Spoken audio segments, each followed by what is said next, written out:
let's get straight into things here, because as I've just read, 60% indicating in South Africa that they've experienced some form of economic crime, and that compared to the global average of 34%. How is South Africa faring? Because if you're looking at those headline figures, it seems that we aren't faring too well.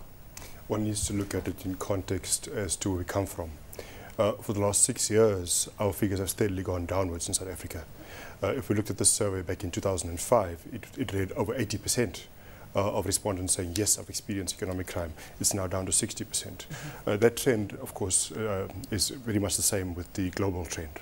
Global trend also showing a downward trend in economic crimes performance. If that's a good word to use, it's about 10% down over the last 6 years. So an improvement over the past 6 years, but still sitting high compared to our global peers. What kind of crime are we actually looking at here? At the top of it is asset misappropriation. The most common type of economic crime is asset misappropriation, where employees carry out day-to-day fraud almost habitually in organizations. Other types of fraud in the top three are bribery and corruption, and the third is financial statement fraud. If you're looking at those categories, I mean, financial statement fraud, for example, one would assume that these are economic crimes that require, first of all, access to the information, and then a more sophisticated know-how as well in terms of how to use that information to your benefit. In terms of who's committing the crimes in South Africa, I mean, are we seeing shifts in the perpetrator profile? Before we move to the perpetrator, what's more important to note is number 4 on this list. Number 4 on this list is cybercrime. And that's a quarter of respondents saying we've experienced cybercrime. I think as far as your concern around trends and what seems to be happening, where is it changing, this hasn't been on the list much in terms of historical comparisons. So our biggest concern right now is cybercrime.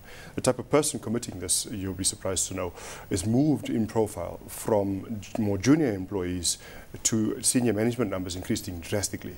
Senior management, in our previous survey, respondents, 17% said senior managers were involved in economic crime. It's 36% in this particular survey, over a change over 2 years, which is quite alarming. So over a third of frauds are committed by senior managers. So are we seeing enough of a move then as well in fraud risk management frameworks to ensure that these companies and business out there is able to deal with these threats that are emerging? What's very interesting is how important fraud risk management is seen by the respondents to the survey. Historically, fraud risk management controls weren't the number one identifier of fraud. Historically, it was whistleblowing.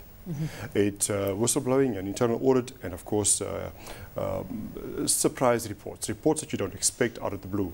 It seems fraud risk management is on the increase as the most appropriate control for managing economic crime. Some 1/5 of respondents to the survey indicated that their fraud risk management controls are working better. This is quite a positive development in the management of economic crime. Clearly, businesses taking it a lot more seriously. The converse, though, is when it comes to the management of cybercrime, we really fall far short in our control environment. Our controls are really weak around the management of cybercrime. Let's take a look at something that I came across in your report here. I mean, the most common reason given by companies for not carrying out a fraud risk assessment was uncertainty about what risk assessment was all about in the first place. So what should companies be looking at here? I'd debate that. It's not that companies don't carry out risk assessments. The real issue is they don't carry out corruption and fraud related, financial crime, economic crime related risk assessments. The focus is too much on the risk for business in general. Where can we raise revenues? Where can't we raise? Where's our liquidity risks? But not looking at risks such as ethics, governance, economic crime. To what extent does this translate across industries? Because in South Africa, we've had 123 organizations across 19 industries having taken part in the survey. Is economic crime a little bit more prevalent in some than in others? Interesting reading. The majority of economic crime seems to be taking place. The respondents said we've experienced it in the communications industry. Second on that list has been, let's go for third on that list, very interestingly enough, is government and public services. Second on that list has been insurance. Okay, yes. So we've seen a difference in the kind of industry that's more exposed to these types of crime. I mean, we've got the study showing that obviously economic crime remains a challenge for business leaders worldwide. What some of the lessons that we could extract from others who've possibly gotten a better handle on things? Those who've gotten a better handle on things have sound fraud risk management controls in place.